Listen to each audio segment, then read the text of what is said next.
Hey, it's Dr. Amanda with Straightsmile Solutions, straightsmilesolutions.com. And you may have gauged that sometimes I take a little pivot about my content, and it's not always just about ortho. So I talk to you guys all the time. Like, we do so many consults and have just great conversations with people in dentistry, and I get a sense of where things are trending. And a lot of times there's a lot of pain that's out there. A lot of you are really suffering, especially the females. And I really empathize with you because I was there, 10 or 15 years ago. There's a lot of things that we go through that guys don't go through. And it really changes how we practice dentistry and how we parent if we are parents. So I want to talk a little bit about neurodivergence and dentistry. And the reason why I want to talk about this is because a lot of times I do different things to help other people, but sometimes it ends up helping me too. And I wasn't expecting it, right? So, like for example, a couple years ago, I did the whole OMT, oral myofunctional therapy journey. I had myself screened just like you could screen a patient, not knowing I had many major problems. And I ended up going through the whole treatment process of the OMT, exercises, the release, and all that stuff. So, and it was amazing. It was one of the best things I ever did. Who knew, right? I'm a dentist. I should have known that. Didn't know. Now I understand oral myofunctional therapy so much more, and I understand how it's really related to ortho and airway. And I had taken courses. Kind of blew my mind, right? But so let's talk about neurodivergence. And again, things I would never hear out of my own mouth. And I've known so many neurodivergent people, and I realized, and I say it's a spectrum and it's all different things, but usually I'm pretty good at picking people out. But those people were probably a little more severe. So let's talk about something called auDHD, AUDHD. It's a combination of ADHD and autism. It's called auDHD. So I've started reading the white papers on auDHD. Why? Some personal reasons, but also there's some people in my life that I'm worried about. And I'm related to them, and I'm not going to say who they are. And there's some stuff going on, and I was like, goodness, what is wrong with them suddenly? And then, I was like, hope this doesn't happen to me. But I just started reading about it. And so let me tell you how a female auDHD presents. And the thing about auDHD is it's a relatively new diagnosis, because before they used to call Asperger's, and high-functioning ADHD.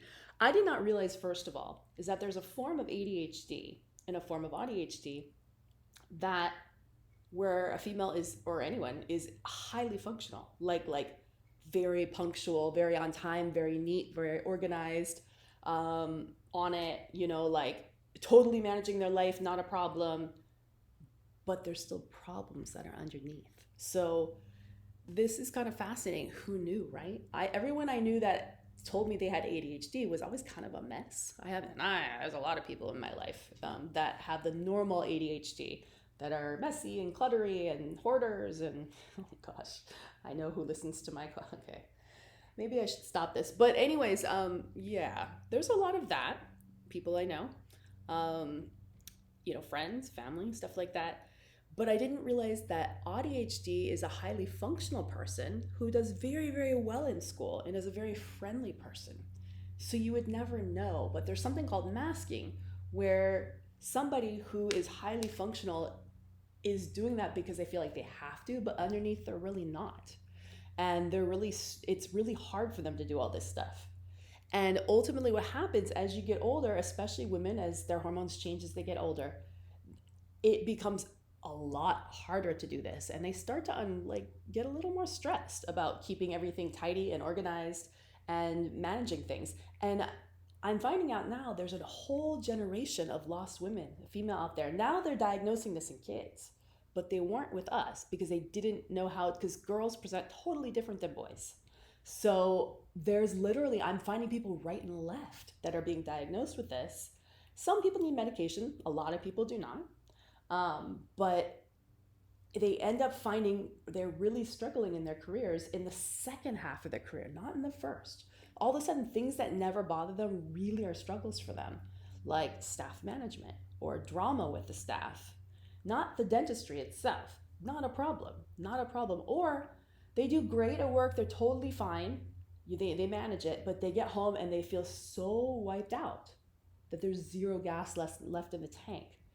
But it's mentally wiped out, not physically wiped out. Like they just are mentally drained. They find dentistry draining, not energizing anymore.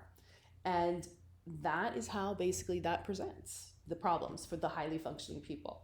But this is a problem because if you cannot get through your day, without substances or just not handling things or arguing with your family, you're not enjoying dentistry. And that's where people come in, where I'm just hearing day in and day out, I'm not enjoying dentistry anymore. I hate what I'm doing. Did I pick the wrong career? And there's a lot of you who are feeling that way. And it very much could be auDHD. So the reason why I want to bring it up there is because you're thinking it's dentistry, whereas it's really maybe not. It's really maybe this. And some people can do medications to make it a little bit better. And some people, it's just a mind shift. It's a matter of cognitive behavioral therapy where, maybe you shift your hours a little bit. Maybe you shift the way that you do self-care a little bit, just aware, there's a lot of things that you could do to really shift your mindset and to get the help that you need so that you can bring love back to dentistry. So the reason why I'm putting this out there is because I'm definitely questioning this for myself a little bit. But also I'm questioning it more for some other people, and I just want to understand it. But I'm more wanting to get the information for all y'all out there who maybe are struggling and thinking, I got to quit dentistry, or I'm in the wrong career. I got to add 55 menu of services. And it's really just this. That's all it is. And once you find out, then at least you have the answers and you can decide if you need help or not, or if you need additional resources. So I'm being vulnerable putting this out here to help other people, basically. But I am considering going through the testing process. Don't know why, but it's not a very cheap testing process. So I haven't decided whether it's beneficial to me yet. But I just wanted to put it out there. I don't know how many people will listen to this video. Sometimes I do these weird videos. A lot of people don't listen, which is fine. I don't really care. But if it helps one person, then me being vulnerable, it's worth it. So let me know in the comments below if at least you got something out of this. And if you want to talk more, you got to give me a few more months till I learn a little bit more. I'm really kind of early in the journey here. All right. Thanks so much.